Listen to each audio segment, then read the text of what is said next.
স্বাগতম মই অভিলাষ আৰু লৈ আহিছো এটা গুৰুত্বপূৰ্ণ খবৰ বিধানসভা নিৰ্বাচনৰ পূৰ্বে কংগ্ৰেছে যি পৰিকল্পনা কৰিছিল সেই পৰিকল্পনা বৰ্তমান সময়ত মুখ্যমন্ত্ৰীয়ে উদঙাইছে মুখ্যমন্ত্ৰীয়ে কেইবাটা মন্তব্য আগবঢ়াইছে মুখ্যমন্ত্ৰীয়ে স্পষ্টকৈ কৈছে ফলাফলৰ পূৰ্বে বাংগালুৰুৰ হোটেল বুক কৰিছিল কংগ্ৰেছে ফলাফলৰ পূৰ্বে হোটেল বুক কৰিছিল তাৰ সমান্তৰালকৈ বিধায়কক বাংগালুৰুলৈ নিয়াৰ পৰিকল্পনাও কৰিছিল কংগ্ৰেছে বাংগালুৰুলৈ নি কংগ্ৰেছে পৰিকল্পনা কৰিছিল তেওঁলোকে চৰকাৰ গঠন কৰিব কংগ্ৰেছে ভাবিছিল যে তেওঁলোকে 50খন আসন লাভ কৰিব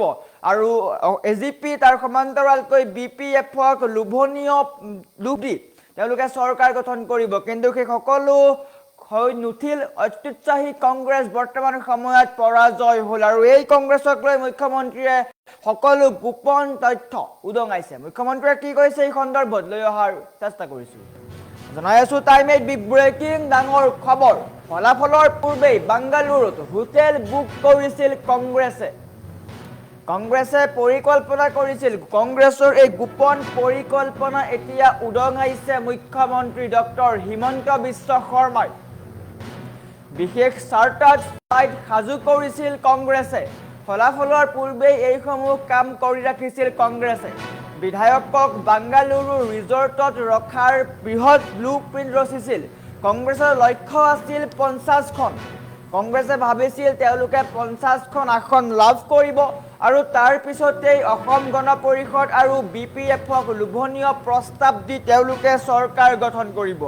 আৰু অত্যুৎসাহী কংগ্ৰেছক এনেকৈ মুখ্যমন্ত্ৰী ডক্টৰ হিমন্ত বিশ্ব শৰ্মাই তীব্ৰ কটাক্ষ কৰা দেখিবলৈ পোৱা গৈছে মুখ্যমন্ত্ৰী ডক্টৰ হিমন্ত বিশ্ব শৰ্মাই সকলো গোপন পৰিকল্পনা উদঙাইছে কংগ্ৰেছে আগতীয়াকৈ চাৰ্টাৰ্ড ফ্লাইট বুক কৰি ৰাখিছিল তেওঁলোকে বাংগালুৰুৰ হোটেলো বুক কৰি ৰাখিছিল আৰু তেওঁলোকে বাংগালুৰুত অসম জাতীয় পৰিষদ আৰু ৰাইজৰ দলৰ সৈতে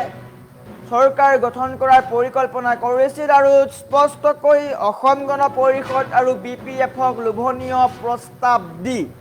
চৰকাৰ গঠন কৰাৰ পৰিকল্পনা কৰিছিল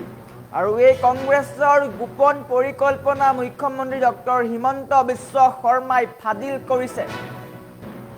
অত্যুৎসাহী কংগ্ৰেছক লৈ এনেকৈ দেখিবলৈ পোৱা গৈছে কংগ্ৰেছে ফলাফলৰ পূৰ্বেই তেওঁলোকে ভাবিছিল যে আমি চৰকাৰ গঠন কৰিম তেওঁলোকে গোপন ব্লুপ্ৰিণ্ট ৰচনা কৰিছিল আৰু কংগ্ৰেছৰ সেই গোপন ব্লুপ্ৰিণ্ট ফাদিল কৰিছে মুখ্যমন্ত্ৰীয়ে বিশেষ চাৰ্টাৰ্ড ফ্লাইট সাজু কৰিছিল কংগ্ৰেছে ফলাফলৰ পূৰ্বেই বাংগালুৰুৰ হোটেলত তেওঁলোকে বুক কৰিছিল বাংগালুৰুৰ এখন ৰিজৰ্ট তেওঁলোকে বুক কৰিছিল য'ত কংগ্ৰেছ ৰাইজৰ দল আৰু অসম জাতীয় পৰিষদ তালৈ যাব আৰু তাৰ কাৰণে চাৰ্টাৰ্ড ফ্লাইট পৰ্যন্ত তেওঁলোকে বুক কৰি ৰাখিছিল কংগ্ৰেছৰ সমীকৰণ আছিল কংগ্ৰেছে 45ৰ পৰা 50খন আসন লাভ কৰিব আৰু তাৰোপৰি অসম জাতীয় পৰিষদে আসন লাভ কৰিব ৰাইজৰ দলে আসন লাভ কৰিব আৰু অসম গণ পৰিষদ আৰু বিপিএফক লোভনীয় প্ৰস্তাৱ দি কংগ্ৰেছৰ সৈতে মিত্ৰতা কৰাব এই পৰিকল্পনা কংগ্ৰেছে মনে মনে কৰি আছিল আৰু সেই পৰিকল্পনা মুখ্যমন্ত্ৰী ডক্টৰ হিমন্ত বিশ্ব শৰ্মাই ফাদিল কৰিছে কংগ্ৰেছে মুখ্যমন্ত্ৰীৰ পদ পৰ্যন্ত এৰি দিবলৈ সাজু আছে এই মন্তব্য মুখ্যমন্ত্ৰীয়ে আগবঢ়াইছে আৰু এনেকৈ কংগ্ৰেছক লৈ মুখ্যমন্ত্ৰীয়ে তীব্ৰ কটাক্ষ কৰা দেখিবলৈ পোৱা গৈছে কংগ্ৰেছৰ লক্ষ্য আছিল বা কংগ্ৰেছে ভাবিছিল যে তেওঁলোকে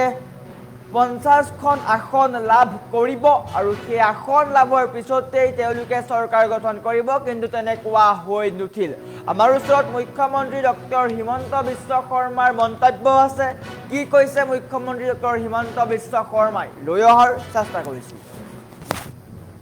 কংগ্ৰেছ দলে কলিকতাত এটা ৰেজৰ্ট বুক কৰিছিলে আৰু তেওঁলোকে ইয়াত চাৰ্টাৰ্ড এখনো অহা কথা আছিল তেওঁলোকে ভাবিছিল যে তেওঁলোকে 50টা সিট পাব তাৰ পিছত তেওঁলোকে এজিপি বা বিপিএফক লোভনীয় প্ৰস্তাৱ দিব লাগিলে মুখ্যমন্ত্ৰীটোৱে এৰি দিব আৰু বৰ্তমান কংগ্ৰেছৰ এমএলএ কেজন হায়দৰাবাদৰ বেংগলুৰুত গৈ থাকিব আৰু ইয়াতে ৰাজনৈতিক আলাপ আলোচনা আৰম্ভ হ'ব আৰু এই কথাবিলাক বিপিএফে মোক জনাই আছিলে গতিকে তেওঁলোকৰ প্ল্যান আছিল যে আমি 45টা সিট পাম বা 47টা পাম ৰাতিয়ে চাৰ্টাৰত তেওঁলোক বেংগলোৰলৈকে উৰা মাৰিব যাতে কংগ্ৰেছ ৰাইজৰ দল জাতীয় পৰিষদ ঐক্যবদ্ধ হৈ থাকে তাৰ পিছত তেওঁলোকে এজিপি আৰু বিপিএফৰ লগত আলোচনা আৰম্ভ কৰিব আৰু তেওঁলোকে চৰকাৰ কৰিব এটা তেওঁলোকৰ ডাঙৰ ব্লুপ্ৰিন্ট আছিলে মই জানো অবভিয়াছলি মিটিঙত যি আলোচনা হৈছিল কংগ্ৰেছৰ মানুহে মোক কৈ দিছিলে ৰেজৰ্টখনৰ নামটো কালি মোক সুধিলে মই কৈ দিব পাৰিম য'ত বেংগলোৰত তেওঁলোকে বুক কৰি থৈছিলে কংগ্ৰেছ দলে কলিকতাত এটা ৰেজৰ্ট বুক কৰিছিলে আৰু তেওঁলোকে ইয়াত চাৰ্টাৰ এখনো অহা কথা আছিল তেওঁলোকে ভাবিছিল যে তেওঁলোকে 50টা সিট পাব তাৰ পিছত তেওঁলোকে এজিপি বা বিপিএফক লোভনীয় প্ৰস্তাৱ দিব লাগিলে মুখ্যমন্ত্ৰীটোৱে এৰি দিব আৰু বৰ্তমান কংগ্ৰেছৰ এমএলএ কেজন হায়দৰাবাদৰ বেংগলোৰত গৈ থাকিব আৰু ইয়াতে ৰাজনৈতিক আলাপ আলোচনা আৰম্ভ হ'ব আৰু এই কথাবিলাক বিপিএফে মোক জনাই আছিল গতিকে তেওঁলোকৰ প্ল্যান আছিল যে আমি 45টা সিট পাম বা 47টা পাম ৰাতিয়ে চাৰ্টাৰত তেওঁলোক বেংগলোৰলৈকে উৰা মাৰিব যাতে কংগ্ৰেছ ৰাইজৰ দল জাতীয় পৰিষদ ঐক্যবদ্ধ হৈ থাকে তাৰ পিছত তেওঁলোকে এজিপি আৰু বিপিএফৰ লগত আলোচনা আৰম্ভ কৰিব আৰু তেওঁলোকে চৰকাৰ কৰিব এটা তেওঁলোকৰ ডাঙৰ ব্লুপ্ৰিন্ট আছিলে মই জানো অবভিয়াছলি মিটিঙত যি আলোচনা হৈছিল কংগ্ৰেছৰ মানুহে মোক কৈ দিছিলে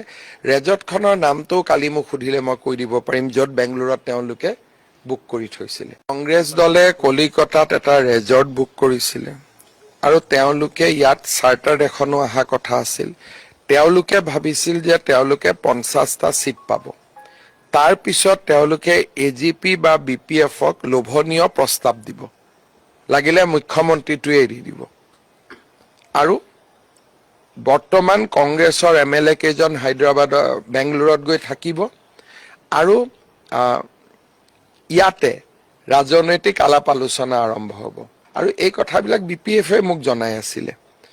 গতিকে তেওঁলোকৰ প্ল্যান আছিল যে আমি 45টা সিট পাম বা 47টা পাম ৰাতিয়ে চাৰ্টাৰত তেওঁলোক বেংগলোৰলৈকে উৰা মাৰিব যাতে কংগ্ৰেছ ৰাইজৰ দল জাতীয় পৰিষদ ঐক্যবদ্ধ হৈ থাকে তাৰ পিছত তেওঁলোকে এজিপি আৰু বিপিএফৰ লগত আলোচনা আৰম্ভ কৰিব আৰু তেওঁলোকে চৰকাৰ কৰিব এটা তেওঁলোকৰ ডাঙৰ ব্লুপ্ৰিন্ট আছিলে মই জানো অবভিয়াছলি মিটিঙত যি আলোচনা হৈছিল কংগ্ৰেছৰ মানুহে মোক কৈ দিছিলে ৰেজৰ্টখনৰ নামটো কালি মোক সুধিলে মই কৈ দিব পাৰিম য'ত বেংগলোৰত তেওঁলোকে বুক কৰি থৈছিলে কংগ্ৰেছ দলে কলিকতাত এটা ৰেজৰ্ট বুক কৰিছিলে আৰু তেওঁলোকে ইয়াত চাৰ্টাৰ এখনো অহা কথা আছিল তেওঁলোকে ভাবিছিল যে তেওঁলোকে 50টা সিট পাব তাৰ পিছত তেওঁলোকে এজিপি বা বিপিএফক লোভনীয় প্ৰস্তাৱ দিব লাগিলে মুখ্যমন্ত্ৰীটোৱে এৰি দিব আৰু বৰ্তমান কংগ্ৰেছৰ এমএলএ কেজন হায়দৰাবাদৰ বেংগলোৰত গৈ থাকিব আৰু ইয়াতে ৰাজনৈতিক আলাপ আলোচনা আৰম্ভ হ'ব আৰু এই কথাবিলাক বিপিএফে মোক জনাই আছিল গতিকে তেওঁলোকৰ প্ল্যান আছিল যে আমি 45টা সিট পাম বা 47টা পাম ৰাতিয়ে চাৰ্টাৰত তেওঁলোক বেংগলোৰলৈকে উৰা মাৰিব যাতে কংগ্ৰেছ ৰাইজৰ দল জাতীয় পৰিষদ ঐক্যবদ্ধ হৈ থাকে তাৰ পিছত তেওঁলোকে এজিপি আৰু বিপিএফৰ লগত আলোচনা আৰম্ভ কৰিব আৰু তেওঁলোকে চৰকাৰ কৰিব এটা তেওঁলোকৰ ডাঙৰ ব্লুপ্ৰিন্ট আছিলে মই জানো অবভিয়াছলি মিটিঙত যি আলোচনা হৈছিল কংগ্ৰেছৰ মানুহে মোক কৈ দিছিলে ৰেজৰ্টখনৰ নামটো কালি মোক সুধিলে মই কৈ দিব পাৰিম য'ত বেংগলোৰত তেওঁলোকে বুক কৰি থৈছিলে কংগ্ৰেছ দলে কলিকতাত এটা ৰেজৰ্ট বুক কৰিছিলে আৰু তেওঁলোকে ইয়াত চাৰ্টাৰ এখনো অহা কথা আছিল তেওঁলোকে ভাবিছিল যে তেওঁলোকে 50টা সিট পাব তাৰ পিছত তেওঁলোকে এজিপি বা বিপিএফক লোভনীয় প্ৰস্তাৱ দিব লাগিলে মুখ্যমন্ত্ৰীটোৱে এৰি দিব আৰু বৰ্তমান কংগ্ৰেছৰ এমএলএ কেজন হায়দৰাবাদৰ বেংগলোৰত গৈ থাকিব আৰু ইয়াতে ৰাজনৈতিক আলাপ আলোচনা আৰম্ভ হ'ব আৰু এই কথাবিলাক বিপিএফে মোক জনাই আছিল গতিকে তেওঁলোকৰ প্ল্যান আছিল যে আমি 45টা সিট পাম বা 47টা পাম ৰাতিয়ে চাৰ্টাৰত তেওঁলোক বেংগলোৰলৈকে উৰা মাৰিব যাতে কংগ্ৰেছ ৰাইজৰ দল জাতীয় পৰিষদ ঐক্যবদ্ধ হৈ থাকে তাৰ পিছত তেওঁলোকে এজিপি আৰু বিপিএফৰ লগত আলোচনা আৰম্ভ কৰিব আৰু তেওঁলোকে চৰকাৰ কৰিব এটা তেওঁলোকৰ ডাঙৰ ব্লুপ্ৰিন্ট আছিলে মই জানো অবভিয়াছলি মিটিঙত যি আলোচনা হৈছিল কংগ্ৰেছৰ মানুহে মোক কৈ দিছিলে ৰেজৰ্টখনৰ নামটো কালি মোক সুধিলে মই কৈ দিব পাৰিম য'ত বেংগলোৰত তেওঁলোকে বুক কৰি থৈছিলে কংগ্ৰেছ দলে কলিকতাত এটা ৰেজৰ্ট বুক কৰিছিলে আৰু তেওঁলোকে ইয়াত চাৰ্টাৰ এখনো অহা কথা আছিল তেওঁলোকে ভাবিছিল যে তেওঁলোকে 50টা সিট পাব তাৰ পিছত তেওঁলোকে এজিপি বা বিপিএফক লোভনীয় প্ৰস্তাৱ দিব লাগিলে মুখ্যমন্ত্ৰীটোৱে এৰি দিব আৰু বৰ্তমান কংগ্ৰেছৰ এমএলএ কেজন হায়দৰাবাদৰ বেংগলোৰত গৈ থাকিব আৰু ইয়াতে ৰাজনৈতিক আলাপ আলোচনা আৰম্ভ হ'ব আৰু এই কথাবিলাক বিপিএফে মোক জনাই আছিলে গতিকে তেওঁলোকৰ প্ল্যান আছিল যে আমি 45টা সিট পাম বা 47টা পাম ৰাতিয়ে চাৰ্টাৰত তেওঁলোক বেংগলোৰলৈকে উৰা মাৰিব যাতে কংগ্ৰেছ ৰাইজৰ দল জাতীয় পৰিষদ ঐক্যবদ্ধ হৈ থাকে তাৰ পিছত তেওঁলোকে এজিপি আৰু বিপিএফৰ লগত আলোচনা আৰম্ভ কৰিব আৰু তেওঁলোকে চৰকাৰ কৰিব এটা তেওঁলোকৰ ডাঙৰ ব্লুপ্ৰিন্ট আছিল মই জানো অবভিয়াছলি মিটিঙত যি আলোচনা হৈছিল কংগ্ৰেছৰ মানুহে মোক কৈ দিছিলে ৰেজৰ্টখনৰ নামটো কালি মোক সুধিলে মই কৈ দিব পাৰিম য'ত বেংগলোৰত তেওঁলোকে বুক কৰি থৈছিলে কংগ্ৰেছ দলে কলিকতাত এটা ৰেজৰ্ট বুক কৰিছিলে আৰু তেওঁলোকে ইয়াত চাৰ্টাৰ এখনো অহা কথা আছিল তেওঁলোকে ভাবিছিল যে তেওঁলোকে 50টা সিট পাব তাৰ পিছত তেওঁলোকে এজিপি বা বিপিএফক লোভনীয় প্ৰস্তাৱ দিব লাগিলে মুখ্যমন্ত্ৰীটোৱে এৰি দিব আৰু বৰ্তমান কংগ্ৰেছৰ এমএলএ কেজন হায়দৰাবাদৰ বেংগলোৰত গৈ থাকিব আৰু ইয়াতে ৰাজনৈতিক আলাপ আলোচনা আৰম্ভ হ'ব আৰু এই কথাবিলাক বিপিএফে মোক জনাই আছিলে গতিকে তেওঁলোকৰ প্ল্যান আছিল যে আমি 45টা সিট পাম বা 47টা পাম ৰাতিয়ে চাৰ্টাৰত তেওঁলোক বেংগলোৰলৈকে উৰা মাৰিব যাতে কংগ্ৰেছ ৰাইজৰ দল জাতীয় পৰিষদ ঐক্যবদ্ধ হৈ থাকে তাৰ পিছত তেওঁলোকে এজিপি আৰু বিপিএফৰ লগত আলোচনা আৰম্ভ কৰিব আৰু তেওঁলোকে চৰকাৰ কৰিব এটা তেওঁলোকৰ ডাঙৰ ব্লুপ্ৰিন্ট আছিল মই জানো অবভিয়াছলি মিটিঙত যি আলোচনা হৈছিল কংগ্ৰেছৰ মানুহে মোক কৈ দিছিলে ৰেজৰ্টখনৰ নামটো কালি মোক সুধিলে মই কৈ দিব পাৰিম য'ত বেংগলোৰত তেওঁলোকে বুক কৰি থৈছিলে কংগ্ৰেছ দলে কলিকতাত এটা ৰেজৰ্ট বুক কৰিছিলে আৰু তেওঁলোকে ইয়াত চাৰ্টাৰ এখনো অহা কথা আছিল তেওঁলোকে ভাবিছিল যে তেওঁলোকে